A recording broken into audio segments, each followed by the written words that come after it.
In the second half of Act 3, Scene 1, Macbeth has a conversation with two murderers that he is hiring. Who's there? Now go to the door and stay there till we call. Was it not yesterday we spoke together?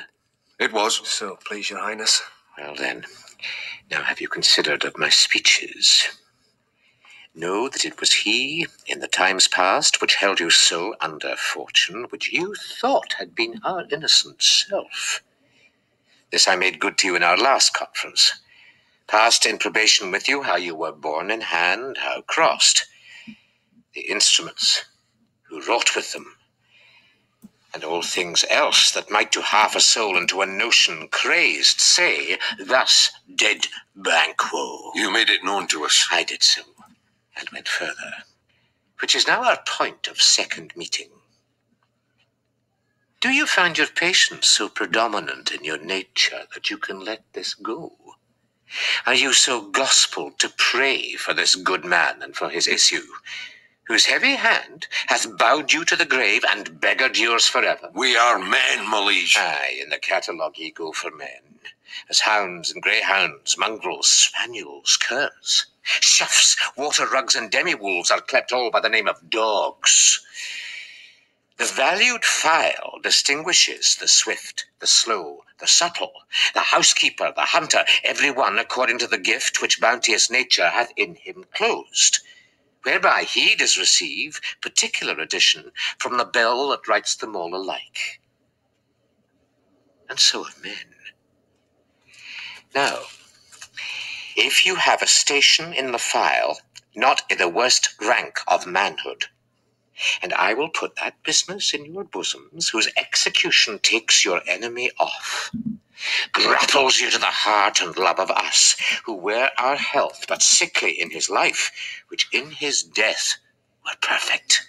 I am one, my liege, whom the vile blows and buffets of the world have so incensed that I am reckless what I do to spite the world. And I another, so weary with disasters, tugged with fortune, that I would set my life on any chance to mend it or be rid on't. Both of you knew Banquo was your enemy. True, my lord. So is he mine. And in such bloody distance that every minute of his being thrusts against my nearest of life. And though I could, with barefaced power, sweep him from my sight and bid my will avouch it, yet I must not. For certain friends that are both his and mine, whose loves I may not drop, but wail his fall, who I myself struck down. Thence it is that I to your assistance do make love, masking the business from the common eye for sundry weighty reasons. We shall, my lord, perform what you command us. So our lives... Oh, your spirit shine through you. Within this hour at most, I will advise you where to plant yourselves.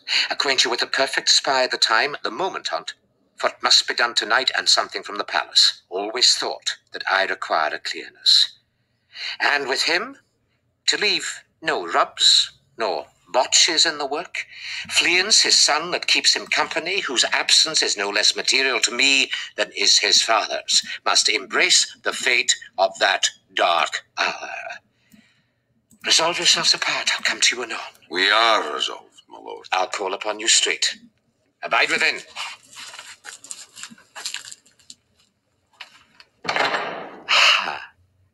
It is concluded.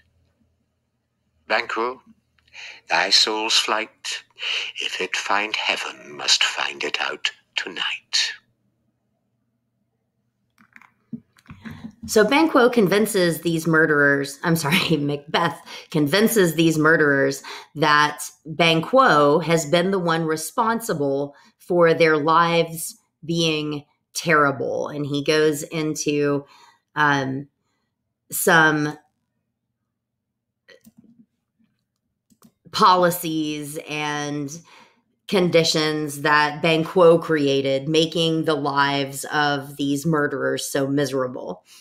And he does so to make sure that the murderers want to kill Banquo, even though he, as the king, is asking them to do it. He makes it clear that Banquo is the enemy of the murderers as well as himself, and explains that he cannot get his hands dirty this time because they share some friends still.